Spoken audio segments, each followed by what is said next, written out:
தமிழ்நாட்டில் எனக்கு இனி பாஜக என்ற பேர்ல நமக்கு வாய்ப்பு இல்லை. ஏன்னா ஜீரோ பிஜேபி இயக்கம் எப்படி நடந்ததுன்னு நீங்க பார்த்துருக்கிறீங்க. 4 சீட்ல இருந்து இன்னைக்கு 1 சீட் ஆயிடுச்சு. அதுவும் 1000 ஓட்டு கூட வித்தியாசம் கிடையாது. ஆனா ஓட்டு சதவீதமும் இப்போ 2024 என்ன இல்லாமோ பண்ணி 11% ஆயிடுச்சுன்னாங்க. இப்போ 2.8% குறைஞ்சு போச்சு. நாம இனிமே பாஜக பேர்ல போட்டி போட்டு வெற்றி பெறுவதற்கு வாய்ப்பு கூட குறைவு. இனிமே இங்க இருக்கக்கூடிய எந்த கட்சியும் அவங்களோட கூட்டணி வைக்குமா அப்படின்றதுல பெரிய சந்தேகம் இருக்கு, அதிமுக உட்பட. அதனால அண்ணாமலை இப்படி ஒரு புதிய வழியை கண்டுபிடிச்சிருக்கிறாரு. அவரும் இயக்கம்ன்றாரு, மக்கள் இயக்கம்.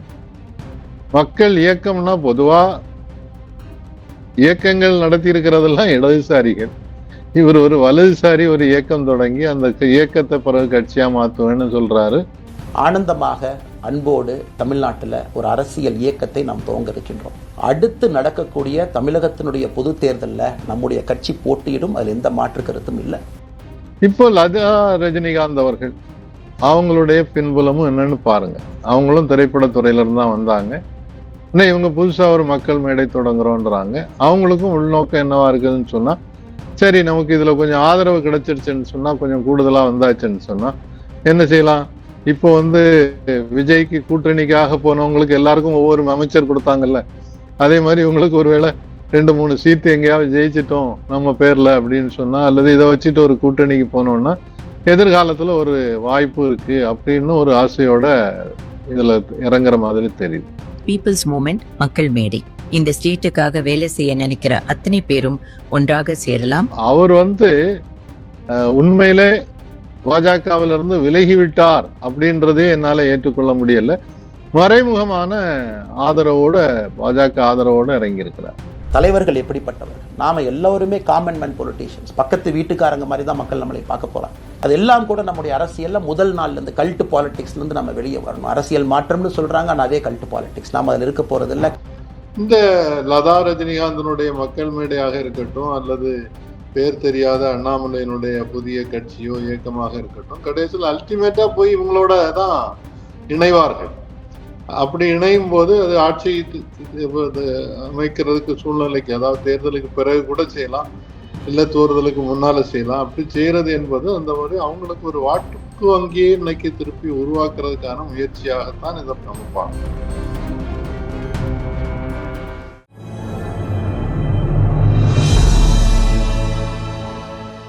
தமிழ் நியூஸ் நேயர்களுக்கு வணக்கம். இன்றைய சிறப்பு நேர்காணலில் நம்மோடு இருந்திருப்பவர் அரசியல் விமர்சகர் மரியாதைக்குரிய தாமஸ் பிராங்கோ சார். சார் வணக்கம். வணக்கம் சார். இப்போ பல நடிகர்கள் கட்சி துவங்கி இருக்கிறாங்க. அதுல பலர் சக்சஸ் ஆயிருக்காங்க, பலர் ஃபெயிலியர் ஆயிருக்காங்க. அதுல குறிப்பா புரட்சி தலைவர் எம்ஜிஆர் அவர் திமுகவிலே பயின்று அந்த பாசறையிலே வளர்ந்து பிறகு அவர் தனி கட்சி துவங்கி அவர் வெற்றி பெற்றார். பிறகு தமிழக வெற்றி கழகம் திரைத்துறை மட்டுமே ஒரு அளவுகோலாக வைத்து அவர் 2 ஆண்டுகளில் குறுகிய காலகட்டத்தில் அவர் முதலமைச்சராக இருக்கிறார் திரு ஜோசப் விஜய் அவர்கள்.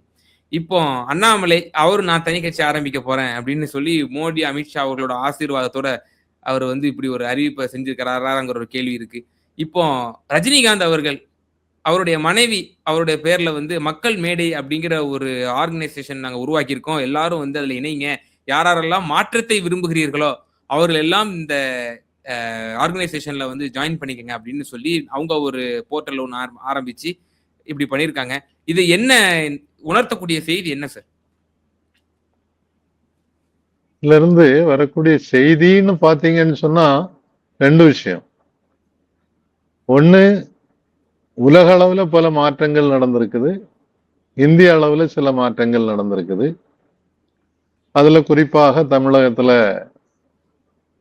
திரைப்படத்துறையிலிருந்து நேரடியாக குதித்து முதல்வராகி இருக்கக்கூடிய விஜய் அவர்கள் இப்போ திடீர்னு ஆன்லைன்ல உருவான காக்ரோச் ஜனதா பார்ட்டி, அதுக்கு லட்சக்கணக்கான கோடிக்கணக்கான இளைஞர்களுடைய ஆதரவு, இதெல்லாம் பார்த்துட்டு இப்போ ஒண்ணு பாஜக என்ன நினைக்குதுன்னு சொன்னா, தமிழ்நாட்டுல எனக்கு இனி பாஜக என்ற பேர்ல நமக்கு வாய்ப்பு இல்லை.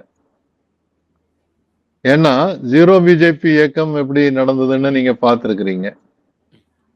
4 சீட்ல இருந்து இன்னைக்கு 1 சீட் ஆயிடுச்சு. அதுவும் 1000 ஓட்டு கூட வித்தியாசம் கிடையாது. அது எப்படியோ தவறுதலாக ஜெயிச்சு போச்சு ஒண்ணு யாருமே ஊட்டியில. அது எதிர்பார்த்துட்டு இருக்க மாட்டாங்க. போஜராஜன்லாம் அவர்கள்லாம் எதிர்பார்க்கல. எம்எல்ஏ ஆயிருப்பாரா அப்படின்னு.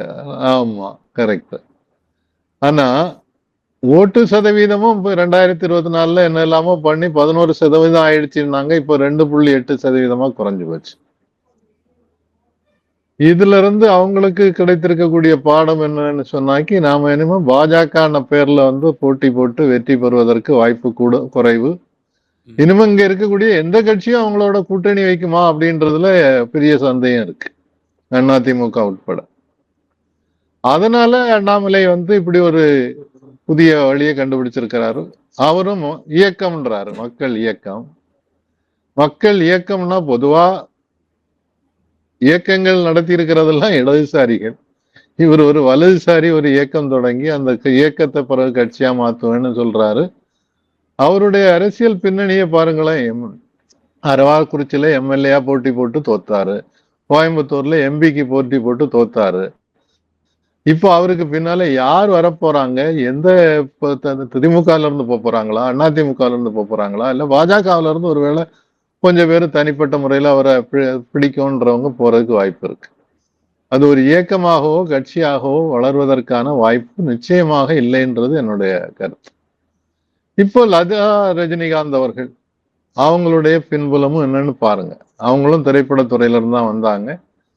ரஜினிகாந்த் அவர்கள் இப்பவும் திரைத்துறையில தான் இருக்கிறாரு. அவரு ஏற்கனவே அவருக்கு ஒரு பெரிய வாய்ப்பு வந்தது.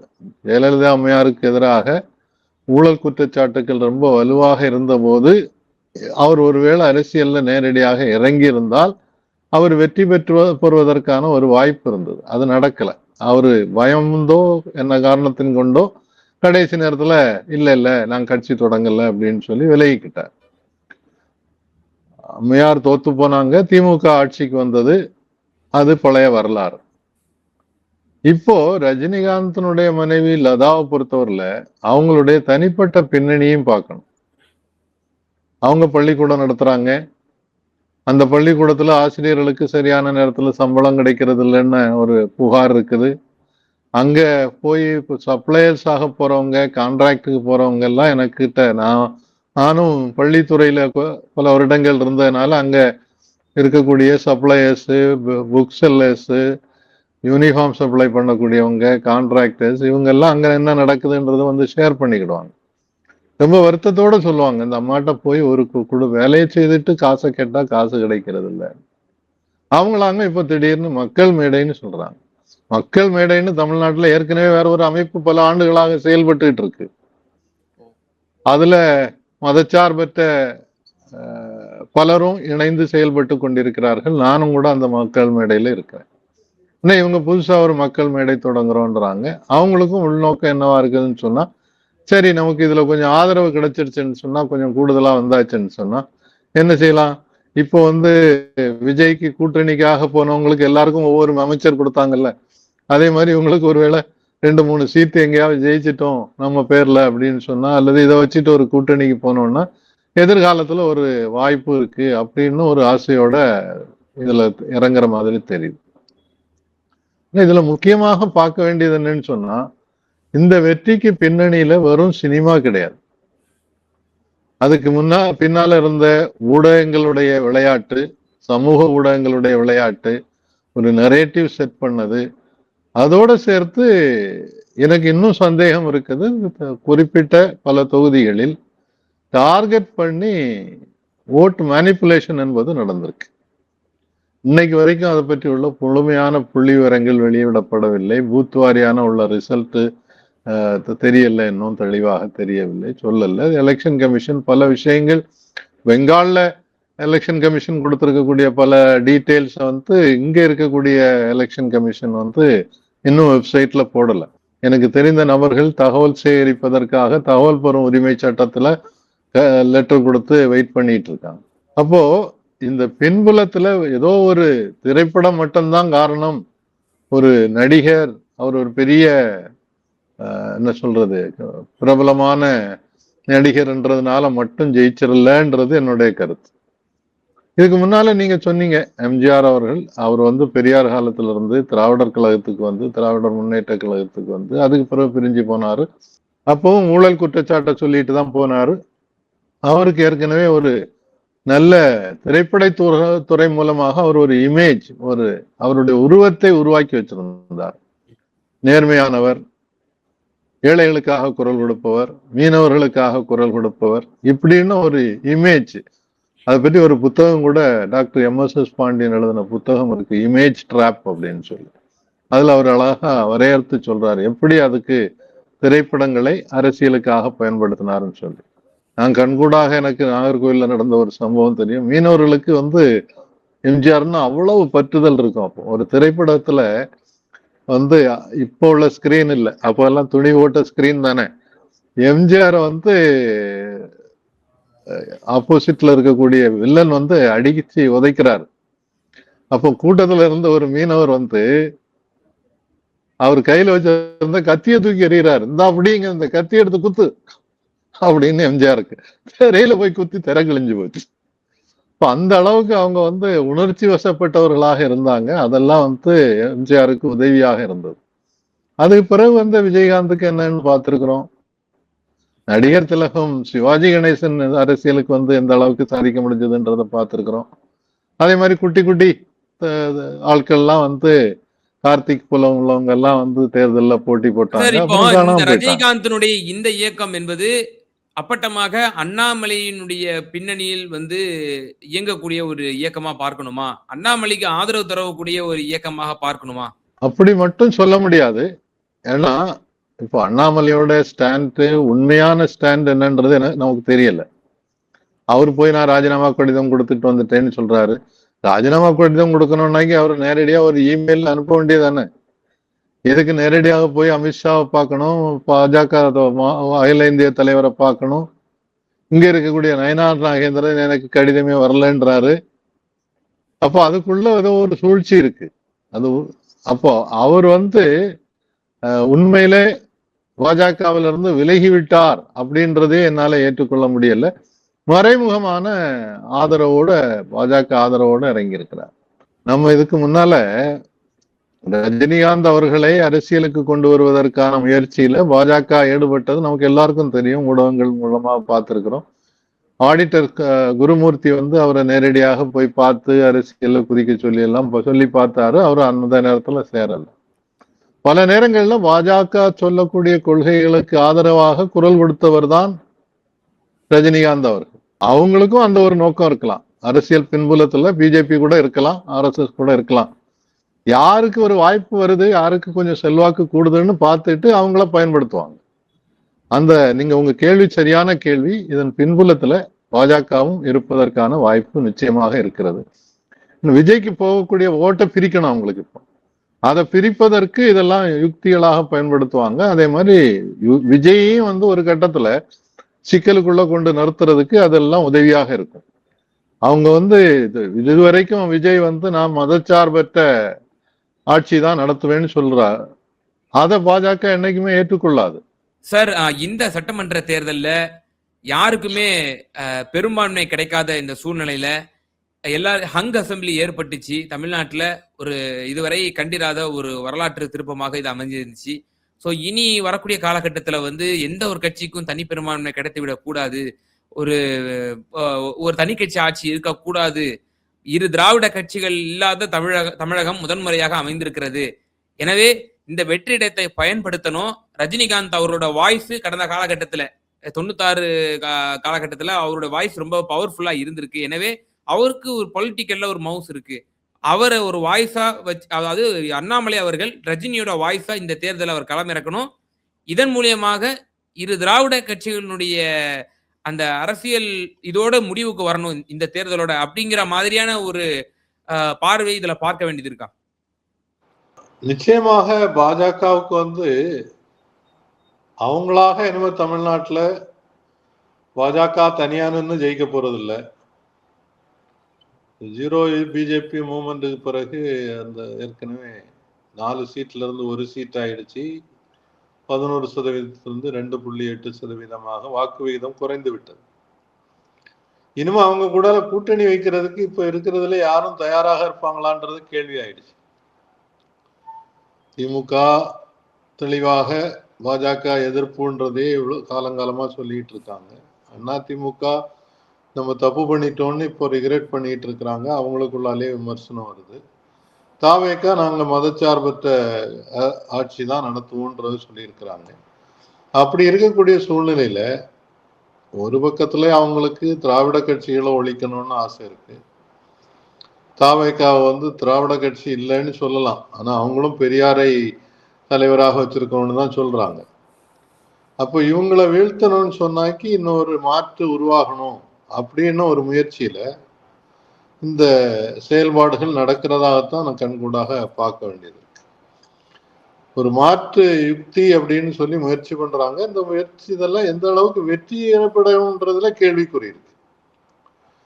அதுல என்ன ஒரு சூட்சுமம் இருக்குதுன்னு சொன்னா, இந்த மாதிரி இதெல்லாம் உருவாக்கிட்டு அவங்க ஓட்டர் மேனிப்புலேஷன் சொல்லக்கூடிய வாக்கு இயந்திரங்கள் மூலமாக சில யுக்திகளை கையாள முடியும். அப்படி கையாண்டு இருக்கிறார்கள்ன்றதுக்கு நிறைய புள்ளி விவரங்கள் ஆந்திராவில இருந்து இப்போ மேற்கு வங்காளத்தினுடைய ஓட்டு விகிதம் எப்படி ஒரு கட்டத்துல 29 செகண்டுக்கு ஒருத்தர் ஓட்டு போட்டிருக்காங்க, இது எப்படி சாத்தியம் என்பதெல்லாம் டாக்டர் பரகலா பிரபாகர் அவருடைய கட்டுரைகள்ல எழுதிட்டு இருக்கிறார். ஸோ அப்படி இருக்கும்போது இந்த மாதிரி ஒரு நரேட்டிவ் செட் பண்ணி ஓட்டு பிரியுது, இங்க அவங்களுக்கு நிறைய ஆதரவு இருக்கு, அங்க அவங்களுக்கு நிறைய ஆதரவு இருக்கு அப்படின்னு சொல்லி ஓட்டு பிரிய வச்சு அதன் மூலமாக தங்களுக்கு கொஞ்சம் கூட இடம் கிடைக்கிறதுக்கான முயற்சி என்பதை செய்வார்கள். இந்த லதா ரஜினிகாந்தனுடைய மக்கள் மேடையாக இருக்கட்டும் அல்லது பேர் தெரியாத அண்ணாமலையினுடைய புதிய கட்சியோ இயக்கமாக இருக்கட்டும், கடைசியில் அல்டிமேட்டா போய் இவங்களோட தான் இணைவார்கள். அப்படி இணையும் போது அது ஆட்சி அமைக்கிறதுக்கு சூழ்நிலைக்கு, அதாவது தேர்தலுக்கு பிறகு கூட செய்யலாம், இல்ல தேர்தலுக்கு முன்னால செய்யலாம். அப்படி செய்யறது என்பது அந்த ஒரு அவங்களுக்கு ஒரு வாக்கு வங்கியை இன்னைக்கு திருப்பி உருவாக்குறதுக்கான முயற்சியாகத்தான் இதை நம்ம பார்க்கணும். சார், இப்படி நடிகர்கள் எல்லாம் தொடர்ந்து அடுத்தடுத்து அரசியல் மீதான இந்த இன்ட்ரெஸ்ட் காட்டுறது, இது என்ன உணர்த்துது சார்? தமிழ்நாடு மக்கள் அவ்வளவு சினிமா மோகத்திற்கு ஆட்படுத்தி கொண்டார்களா? அவ்வளவு மவுஸ் இருக்கா மக்கள்? இது சரியான போக்கா? இனி வரக்கூடிய காலங்கத்திற்கு இது ஆரோக்கியமானதா? இதுல சினிமா மட்டும்னு சொல்ல முடியாது. மக்கள் தங்களுக்கு பாதுகாப்பு கொடுப்பவர்களாக பெரிய என்ன சொல்றது, இப்போ கிறிஸ்தவ மதத்துல பாத்தீங்கன்னு சொன்னா ஒரு மெஸ்ஸையா, இஸ்லாம்ல ஒரு முகமது நபி, ராமாயணத்துல ராமர், மகாபாரதத்துல கிருஷ்ணன், இப்படின்னு பார்த்து சில சக்திக்கு அப்பாற்பட்ட சக்தி கொண்டு வந்த புருஷர்களை நாம ரொம்ப காலமா படிச்சிட்டோம். அப்போ மக்கள் ஒரு மாற்று வேணும்னும் போது அந்த மாதிரி ஒரு பெரிய இவங்களால சாத்தியப்படும் அப்படின்னு ஒரு நம்பிக்கையை வச்சிடறாங்க. அதுக்கு திரைப்படத்துல இருக்கக்கூடிய செல்வாக்கு உதவியாக இருக்கிறது. அதே நேரத்துல அதுக்கு அடிப்படை காரணம் என்னன்றதை யோசிக்கணும். நம்ம இந்த தேர்தல் களத்துல பார்த்த போது, வாக்களித்ததற்கு பின்னால அதுக்கு பின்புலமாக இருந்தக்கூடிய குழந்தைகள் உட்பட, இளைஞர்கள் உட்பட எல்லாருமே சொல்லக்கூடிய ஒரு விஷயம் என்னன்னு சொன்னா, எவ்வளவு நாளா இந்த மாதிரி திராவிட கட்சிகளை ஆட்சி செய்துட்டு இருக்காங்க, அவங்களுக்கு ஒரு மாற்று வேண்டாமா? கொள்கை ரீதியாக அவங்க நல்ல விஷயங்கள் செய்திருக்கலாம், ஆனால் ஆட்சியில எங்களுக்கு அதிருப்தி இருக்கு, ஊழல் இருக்கு, ஊழல் கீழ்மட்டம் வரைக்கும் இருக்குது. அவங்களுடைய கட்சிக்காரங்க எங்க கண் முன்னாலேயே சைக்கிள்ல போயிட்டு இருந்தவன் இன்னைக்கு இன்னோவா கார்ல போயிட்டு இருக்கான். அப்ப இது அவனுக்கு எங்க இருந்து பணம் வருது அப்படின்றது, ஜி ஸ்கொயரை பற்றி உள்ளது, சவரீசனை பற்றி உள்ளது, இது எல்லாம் ஒரு வெறுப்பை மக்கள் மத்தியில உருவாக்கி வச்சது. அதே மாதிரி இன்னைக்கும் நீங்க ஒரு போக்குவரத்து துறையில போய் ஒரு லைசன்ஸ் வாங்க போனாலும், ஒரு ரெஜிஸ்ட்ரேஷனுக்கு போனாலும் என்ன நடக்குதுன்றத பாக்குறோம்.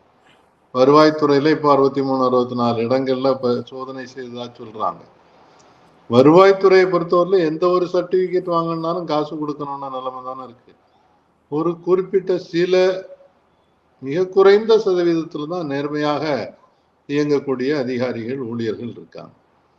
அதுக்கு அவங்களுக்கு பின்புலம் என்ன? சரி, மேல இருக்கவங்களே காசு வாங்குறாங்க, நம்ம கொஞ்சம் வாங்கினா என்னதான் ஆயிப்போவோம் அப்படின்னு ஒரு உணர்வு இருக்கு. இதெல்லாம் இந்த இன்னைக்கு இருக்கக்கூடிய தலைமுறைக்கு ஒரு வெறுப்பை உருவாக்கி இருக்கு. அந்த வெறுப்புக்கு ஒரு வடிகாலாக அந்த திரைப்படத்துறையிலிருந்து வந்த விஜய் பயன்பட்டு இருக்கிறார். நாளா விஜய்க்கு மேல ஒரு அதிருப்தி வரும்போது இன்னொருத்தரங்களை தேர்ந்தெடுக்கலாம். அது திமுகவை கூட இருக்கலாம். சோ மக்களுடைய உணர்வுகளை நம்ம கொஞ்சம் ஆழமாக புரிந்து கொண்டு பார்க்கணும். கொள்கைகள் மட்டும் பேசினா போது அரசியல் படுத்துறதுல தவறி இருக்கிறோம் என்பதை அரசியல் கட்சிகள் புரியணும். காலேஜில் பார்த்தீங்கன்னு சொன்னா உங்களுக்கு இன்னைக்கு யூனியன் கிடையாது. தேர்ந்தெடுக்கப்பட்ட சேர்மன், செக்ரட்டரி, கமிட்டி இது கிடையாது. அது கல்வித்துறையிலேயே ஒரு பங்கேற்புடன் கூடிய ஒரு திட்டமாக வழிநடத்துதலாக இருந்தது. அது ஒரு அரசியல் பார்வையை கொடுத்தது. அது இல்லாம போயிடுச்சு. அதே மாதிரி பாத்தீங்கன்னு சொன்னா முன்னால நான் கண்கூடாக பார்த்திருக்கிறேன். நீங்க கூட ரொம்ப சின்ன பிள்ளையா இருக்கும்போது ஒருவேளை பார்த்திருக்கலாம். ஒரு எதிர்ப்பு குரல் செலுத்துவதற்காக போனோம்னாக்கி கோட்டை வரைக்கும் போகலாம்.